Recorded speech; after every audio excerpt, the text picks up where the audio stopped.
The low hum of hospital equipment and the soft murmurs of parents were the soundtrack to my Tuesday shift. December 18th, and it felt like any other day, until my phone vibrated in my scrub pocket. A familiar name flashed on the screen, my brother, Ethan. He'd sent a photo, a perfectly set dining table, all gold-trimmed china and crystal, sparkling under a chandelier. "Mom's going all out," the caption said. And just like that, the quiet routine of my shift shattered. That table, meticulously laid out, was for 6 people.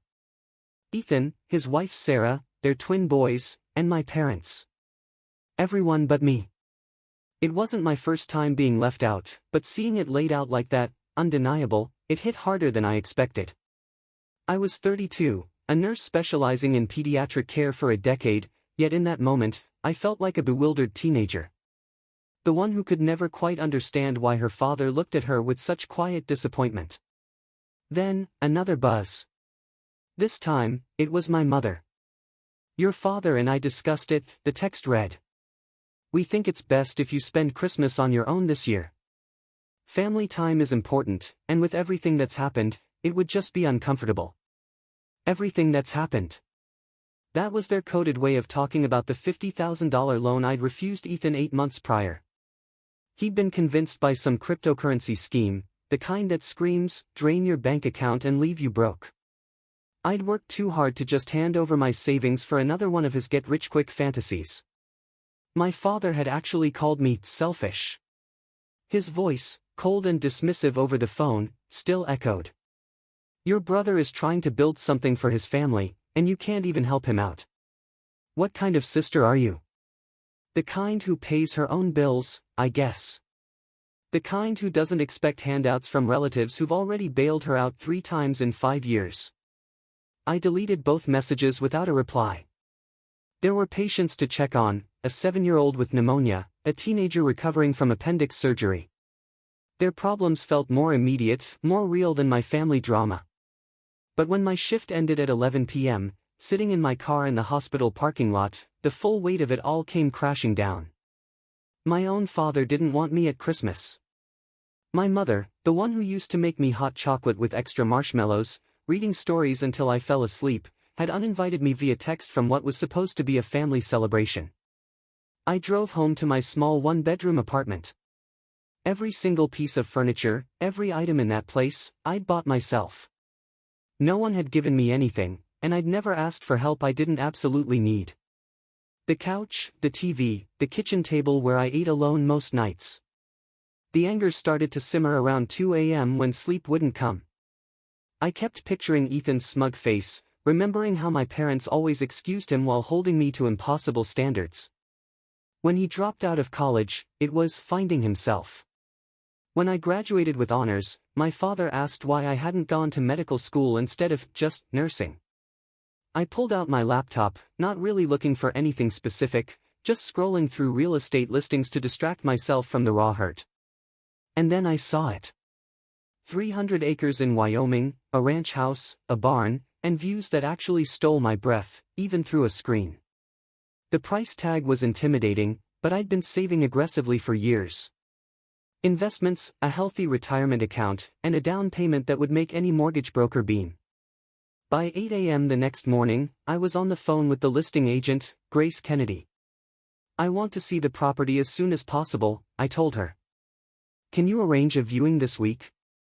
Grace sounded surprised but professional. "Absolutely. I can have everything ready by tomorrow if you're serious." "I'm serious," I affirmed. I took 2 personal days and flew to Wyoming on December 20th. The ranch was even better than the photos. The house needed work, sure, but the bones were solid. Hardwood floors, a stone fireplace, windows overlooking rolling hills dotted with pine. The barn was weathered but structurally sound. The land stretched out, endless, like a painting. The previous owners ran cattle here for 40 years, Grace explained as we walked. They retired to New Mexico. It's been on the market for 3 months, but not many serious inquiries. Most people want something turnkey. Standing on the front porch, I imagined it.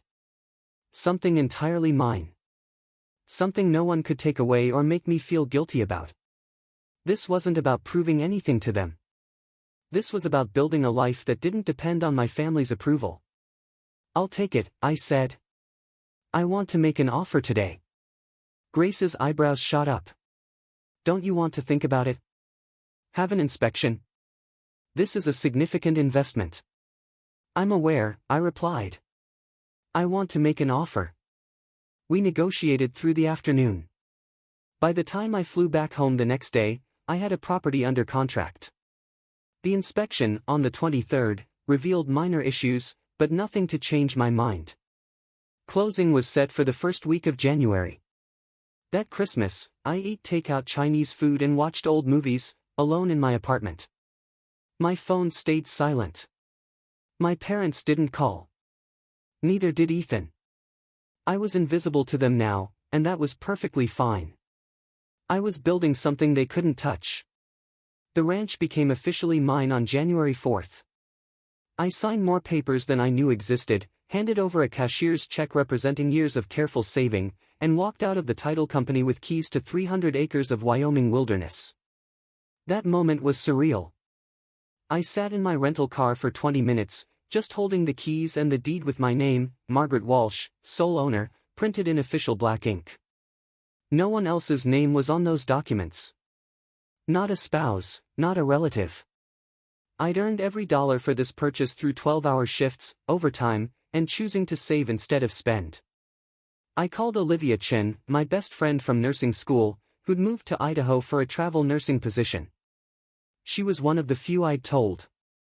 "Jess, I did it. It's mine." She screamed so loud I had to pull the phone away from my ear. "Oh my God. How does it feel? Are you freaking out?" "I'm freaking out for you." "It feels right," I said, surprised by my own calm. Like this is what I was always supposed to do. We talked for over an hour. She asked about my plans, about my family. I explained they didn't know, and wouldn't. I was cutting ties completely after that Christmas exclusion. "Good," she said fiercely. "They don't deserve to be part of this. This is yours, and you don't owe them any explanations." 2 weeks later, I gave my notice at the hospital. My supervisor tried to convince me to stay, but my mind was made up. I had enough saved to live for a year while I figured out what was next. Maybe I'd turn the ranch into something productive. Or maybe I'd just live there and enjoy the peace. Either way, it would be on my terms. The hardest part was saying goodbye to my patients' families. I'd worked in pediatrics long enough to build relationships with parents whose children had chronic conditions. Michelle Davies, whose daughter Chloe had cystic fibrosis, actually teared up when I told her I was leaving. "You've been so good to Chloe," she said, gripping my hand. "She asks for you specifically. What are we going to do?" I gave her my personal email, something I never normally did, and promised to stay in touch. The other nurses are wonderful. Chloe will be in good hands. But watching Michelle walk away, I felt the weight of what I was giving up. This job had given me purpose for a decade. I'd comforted scared kids, explained procedures, helped babies while their parents finally got some sleep. My work mattered in tangible ways. Still, I knew I couldn't stay. Every shift was a reminder of a life lived on autopilot, going through motions without questioning if it was truly what I wanted. The ranch represented possibility. Freedom to discover who I was outside of expectations and obligations. The move happened in early February. I hired professionals to transport my furniture, and I drove my Jeep across 3 states with everything else packed inside. When I pulled up to the ranch house for the first time as its owner, I sat in the driveway and just cried. Not from sadness, but from pure relief. This was finally mine. I never told my parents. Or anyone in my family, really. I changed my mailing address, updated my phone number, and let myself disappear from their radar. If they wanted to reach me, they'd have to make an effort. They didn't. March came and went. My days were filled with fixing up the house, learning to maintain the property, and getting to know my neighbors. The closest ranch belonged to Frank and Susan Miller, a couple in their 60s who'd lived in Wyoming their whole lives. They showed me which fences needed repair first and where to buy supplies in town. "Good to have someone young out here," Frank said one afternoon, helping me replace rotted barn boards. "This land deserves someone who will take care of it." I started sleeping better than I had in years. The work was physical, exhausting, but it felt purposeful in a way nursing never quite had. I was building something with my own hands, creating a home that reflected who I actually was, not who my family wanted me to be. My first big project was the kitchen. Outdated appliances, water-damaged cabinets, curling linoleum. I watched YouTube tutorials on everything. Frank came over multiple times to help with the heavier lifting, showing me how to level cabinets and cut flooring. "You're a quick learner," he commented while we installed new countertops. "Most city folks give up after the first winter." "I'm not most city folks," I shot back, checking our work with a level. "And I'm not going anywhere." The renovation took 3 weeks and most of my remaining savings, but seeing the finished result made every dollar worth it. Sage green cabinets, energy-efficient appliances, hardwood flooring that seamlessly matched the rest of the house. For the first time, I was living in a space that felt entirely mine, decorated according to my tastes. I started exploring, driving into town for supplies, getting to know the local businesses. David Adams, the gruff hardware store owner, recognized me on my third visit. "You're the one who bought the Henderson place, right?" he said, ringing up fence posts. "Good property. Old Jack Henderson took care of that land for 40 years. Nice to see someone willing to put in the work." These small recognitions meant more than I expected. In the city, I'd been anonymous. Here, people knew my name, asked about my progress, offered help without expecting anything in return. Susan Miller brought over a casserole one evening. "Made too much for just Tom and me," she said. "Freeze as well. And if you need anything at all, you just holler." This was community in a way I'd never experienced with my biological family. These people owed me nothing, had known me for barely a month, but they showed up anyway. In April, I hired a security company. Not paranoia, just common sense. The ranch was remote, and I was a woman living alone. Cameras covered major entry points. Michael Lee, the technician, a former military guy, was thorough. He eliminated blind spots, set up phone monitoring, and motion alerts. "You've got good instincts," he told me. "A lot of people don't think about security until after something happens. You're being proactive." I didn't tell him my caution came from knowing my family might eventually find me. They had resources. My father didn't let things go easily. If he discovered I'd bought property without his approval, who knew how he'd react? I also met Sheriff Ben Carter. He ran the county law enforcement with a no-nonsense efficiency I appreciated. He stopped by to introduce himself, and we talked for an hour about property rights. "You need anything, you call," he said. "We take care of our own out here." This sense of community, people who barely knew me treating me with more respect than my own parents had shown in years. May brought wildflowers and a text from my mother that I almost deleted without reading. "Your father had a health scare. Nothing serious, but he's been asking about you. Maybe you could call." I stared at those words. Part of me wanted to respond, to try and rebuild. But I remembered Christmas. Remembered being unwanted. Remembered years of being compared to Ethan and found lacking. I didn't call. Instead, I focused on the ranch. I started researching small operations, maybe horses, or more cattle. The Millers offered to teach me. This place had potential, and I had time to figure out what I wanted. June 15th began like any other day. Up early, coffee on the porch, watching the sunrise paint the mountains pink and gold. The security system was quiet, cameras showing only wildlife. Then, around 9 a.m., the front gate motion sensor triggered an alert on my phone. I pulled up the feed.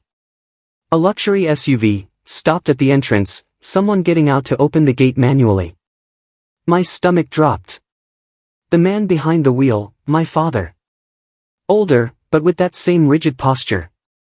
My mother was in the passenger seat. Ethan in the back. Behind them, a second car. A woman in a business suit, carrying a briefcase. She had that polished, professional look of someone who sells expensive things for a living. I grabbed my phone and dialed Sheriff Carter's personal number. He picked up on the second ring. "Ben, I've got a situation," I said, keeping my voice steady. "Unauthorized people on my property. I need you here now. On my way. Don't engage with them until I arrive." I also called Eleanor Vance, the attorney who'd handled the ranch purchase. A sharp woman, a former JAG lawyer, specializing in property law. "Eleanor, I need you at the ranch immediately. My family just showed up with what looks like a real estate agent, and they're trespassing. Don't let them in the house. I'm 40 minutes away, but I'll be there as fast as I can. Record everything." I switched my phone to video mode and positioned myself in the doorway. My father's SUV rolled up the driveway, followed by the second car. They parked right in front of the house, like they had every right to be there. My father got out first, his expression a mix of surprise and, unsettlingly, satisfaction. "There you are," he said, walking towards the porch like he owned the place. "We've been trying to reach you for months." "You're trespassing," I replied, holding up my phone so he could see I was recording. "Leave now, or I'm having you arrested." My mother emerged, hand pressed to her chest in her usual dramatic fashion. "Sweetheart, please. We just want to talk." Ethan climbed out, and the real estate agent joined them, looking increasingly uncomfortable. "Talk about what?" I kept my voice level. "About how you uninvited me from Christmas. About how you've ignored me for 6 months. We were hurt," my father said, his tone suggesting I was being unreasonable. "You refused to help your brother when he needed you. I refused to give him $50,000 for a scam investment. That's not the same thing." The real estate agent cleared her throat. "I'm sorry, but Mr. Walsh told me this was his property. He said he wanted to list it for sale to help his son start a business." Everything clicked. They'd found out. My father had decided to sell it out from under me. Except he couldn't, because his name wasn't on the deed. "This is my property," I said clearly, making sure the phone captured every word. "I purchased it in January with my own money. My father has no legal claim to this land, and you were brought here under false pretenses." The agent's face paled. "Mr. Walsh, you told me you owned this ranch." "I'm her father," he said dismissively. "What's hers is family property. She's being selfish again, and we're going to fix this situation." I almost laughed at the sheer audacity. He genuinely believed he had the right to sell my property. The entitlement was staggering. "You need to leave," I repeated. "All of you.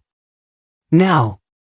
We're not going anywhere until we discuss this like adults," my father said, actually taking a step toward the porch. "You owe your brother this much. He's family." That's when I heard tires on gravel. Sheriff Carter's patrol car came up the driveway, lights flashing. He parked behind the agent's vehicle, blocking them in. Ben got out slowly, his hand resting casually on his belt near his service weapon. He was in his 50s, built like someone who'd done physical work his whole life, and his presence immediately shifted the energy. "Folks, I'm going to need to see some identification," he said calmly. "And an explanation for why you're on private property without permission." My father tried his usual authoritative approach. "I'm this young lady's father. We're having a family discussion.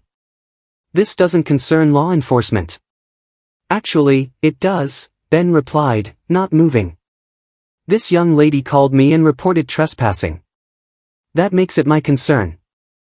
IDs, please." The next 20 minutes were a masterclass in bureaucratic procedure. Ben checked IDs, called dispatch, took statements. The real estate agent was nearly in tears, explaining she'd been contacted by someone claiming to be the owner. "Did you verify ownership?" Ben asked her. "He seemed so confident," she said weakly.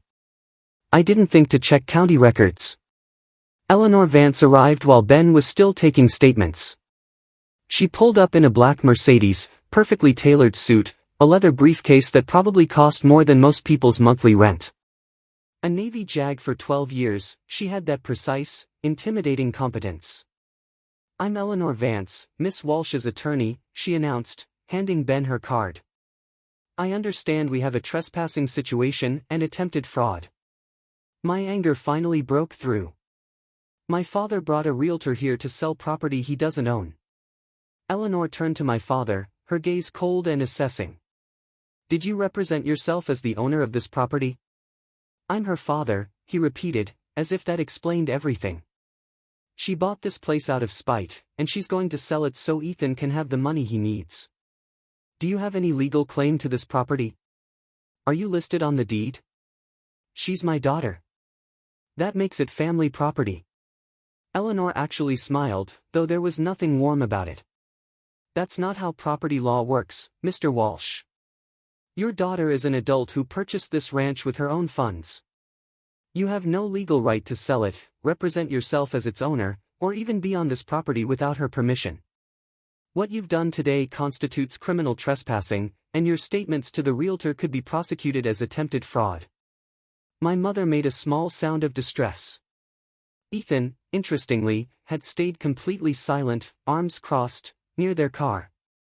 "I want them arrested," I said clearly. "All three of them.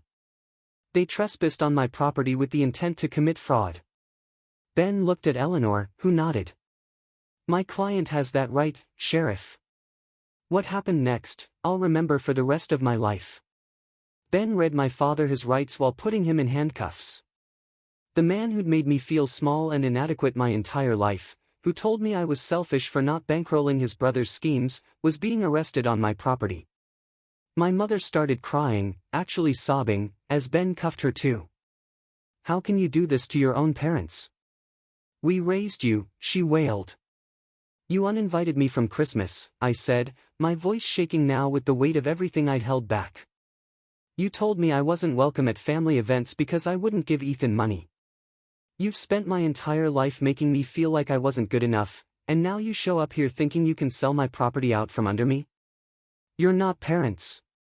You're thieves."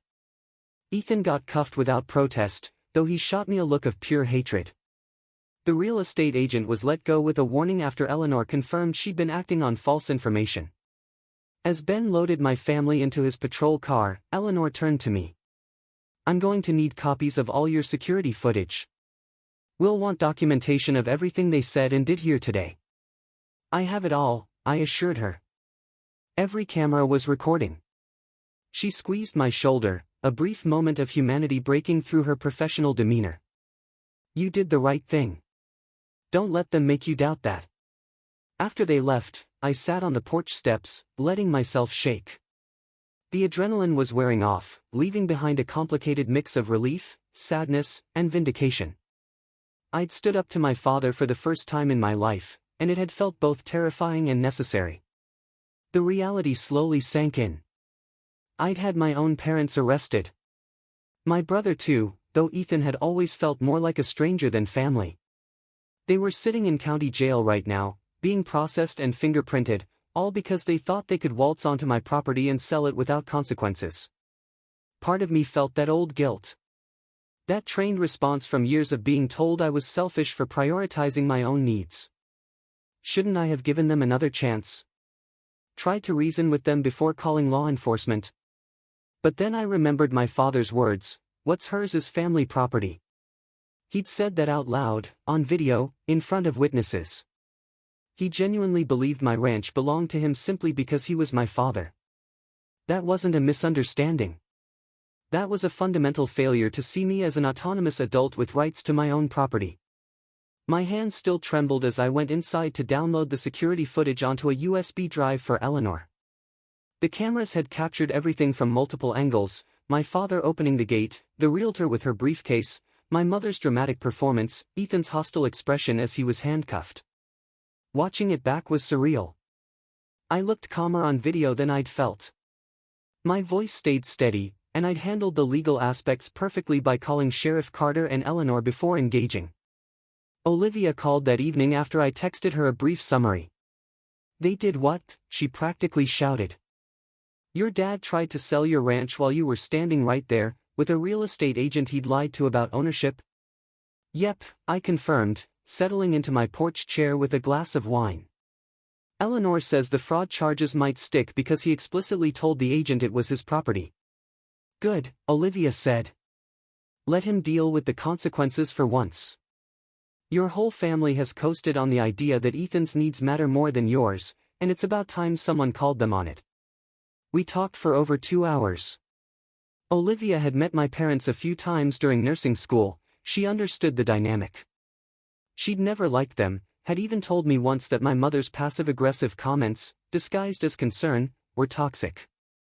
You know what's wild? Olivia said. They could have just accepted that you wanted space. They could have left you alone, let you build your life in Wyoming, and maybe eventually you would have reached out. But they couldn't do that. They had to try to control you even 1,000 miles away. She was right. This wasn't about the ranch, not really. This was about my father's inability to accept that I'd made a major life decision without his input or approval. He couldn't stand that I'd found happiness outside the family structure he controlled. Frank Miller showed up an hour later, having heard about the commotion in town. You okay? He asked, settling onto the steps beside me. I think so, I said. Honestly? That was my family. They tried to sell my ranch. He let out a low whistle. Some family. Frank didn't press for details, which I appreciated.